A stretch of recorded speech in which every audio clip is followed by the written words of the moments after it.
Chers frères et sœurs, je sais que beaucoup attendent de moi des paroles douces, flatteuses et conformes au mode du temps présent.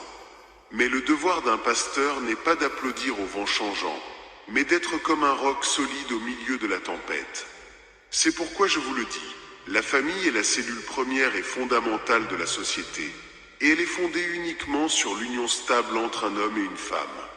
Ce n'est pas mon opinion, ni une invention des théologiens des siècles passés. C'est l'enseignement constant de l'Église, enraciné dans la nature même que Dieu a inscrite en chacun de nous. Et les enfants, ne sont-ils pas le fruit naturel de l'amour entre un homme et une femme? La famille n'est-elle pas le lieu où ils apprennent pour la première fois ce que signifie être aimé, protégé et guidé dans la foi et dans la vie? La famille chrétienne n'est pas une construction artificielle ni une convention culturelle. C'est un sanctuaire de vie, une école d'humanité, le germe d'une société juste et solidaire.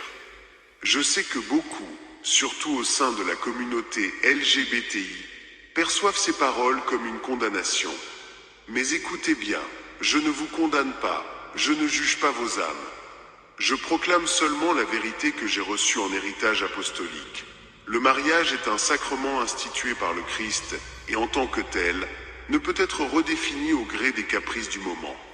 Cela ne signifie pas que nous nions votre dignité. Non. Chaque personne, quelle que soit son orientation ou sa situation, est infiniment aimée de Dieu et appelée à la sainteté.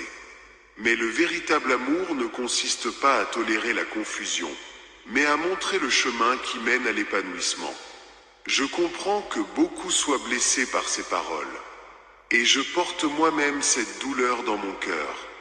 Car un berger souffre quand ses brebis s'égarent, quand il les voit blessées ou désorientées. Mais ma douleur serait plus grande si, par crainte de blesser les autres, je gardais le silence sur la vérité et laissais mes frères s'égarer dans des sentiers obscurs. C'est pourquoi je vous le dis de tout cœur, l'Église ne peut et ne pourra jamais bénir des unions qui ne sont pas conformes au dessein divin du mariage.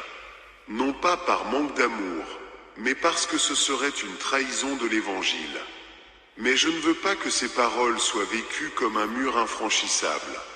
Au contraire, elles sont une invitation à regarder plus haut, à chercher dans le Christ la source d'un amour qui guérit et transforme.